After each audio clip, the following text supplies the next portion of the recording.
Ada dua pangeran Mataram yang terkenal akan kesaktiannya yang begitu luar biasa. Keduanya adalah putra dari Panembahan Senopati. Siapa mereka? Satu Hari Satu Cerita dan Kisah Masa Lalu episode 21. We House, manajemen langsung lebih dari 100 pilihan homestay di Jogja.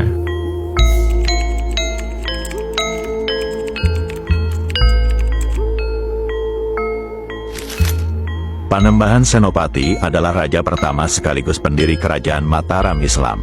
Ia juga dikenal sebagai Bapak Wangsa Mataram Islam, karena beliaulah yang melakukan babat alas sekaligus memimpin jalan awal kerajaan Mataram Islam sebelum nantinya mencapai puncak kejayaan di tangan cucu beliau yaitu Sultan Agung Hanyokrokusumo. Selain sang putra mahkota yaitu Raden Mas Jolang, ada dua pangeran lain putra Panembahan Senopati yang keduanya terkenal memiliki kesaktian yang luar biasa. Yang pertama yaitu Raden Rangga. Terdapat dua versi berbeda mengenai siapa ibu dari Raden Rangga. Versi yang paling banyak diyakini oleh masyarakat, ibu dari Raden Rangga adalah sosok Kanjeng Ratu Kidul. Hubungan asmara Panembahan Senopati dan Kanjeng Ratu Kidul melahirkan Raden Rangga, yang kemudian memiliki berbagai kesaktian yang turun dari jalur ibunya. Versi kedua menyatakan bahwa ibu Raden Rangga adalah Retno Pembayun, yang jika benar, maka Raden Rangga bukanlah anak dari Panembahan Senopati, melainkan cucunya. Retno Pembayun menikah dengan Ki Ageng Mangir yang juga terkenal sakti mandraguna.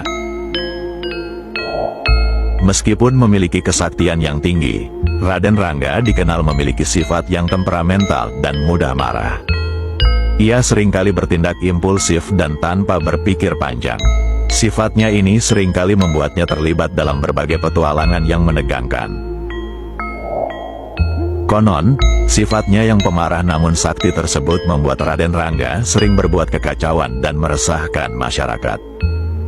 Panembahan Senopati pun kerap kali mendapat aduan dari masyarakat mengenai perbuatan-perbuatan Raden Rangga ini.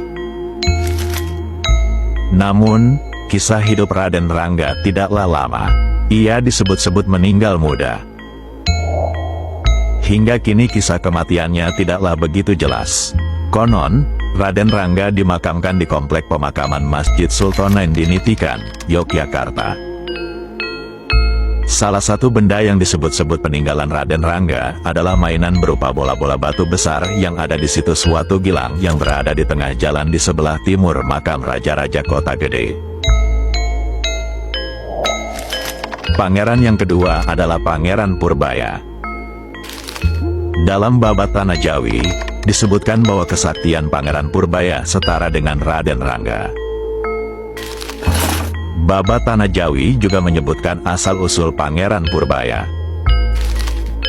Pangeran Purbaya yang memiliki nama kecil Joko Umbaran, konon merupakan putra Panembahan Senopati dengan putri dari Ki Ageng Giring ketiga yang bernama Rara Lembayung Niken Purwosari. Mereka berdua menikah sebelum Panembahan Senopati mulai babat alas mendirikan kerajaan Mataram Islam. Namun, ketika tengah mengandung, Panembahan Senopati meninggalkan sang istri begitu saja dan tidak mengajaknya ke Kota Gede. Nama Joko Umbaran juga berarti putra yang diumbar atau ditelantarkan. Sejak kecil hidup di hutan, alih-alih di istana, membuat Joko Umbaran begitu gemar bersemedi untuk menambah kesaktiannya. Ia berkali-kali melawan berbagai makhluk hutan dan mesti bertahan hidup dengan berbagai kemampuannya. Tempaan hidup yang begitu berat inilah yang membuatnya menjadi sosok yang sakti mandraguna. Singkat cerita, dengan berbagai lika-liku yang ada, Pangeran Purbaya yang berhasil menemui Panembahan Senopati di Kota Gede, tidak diakui sebagai anak hingga ibunya mengorbankan diri. Sosok Pangeran Purbaya konon masih hidup hingga era Amangkurat pertama dan wafat saat menghadapi pemberontakan Trunajaya. Beliau dimakamkan di komplek pemakaman Wot Galeh, satu komplek dengan Masjid Sultoni Wot Galeh. Ada yang pernah berkunjung ke kedua masjid ini,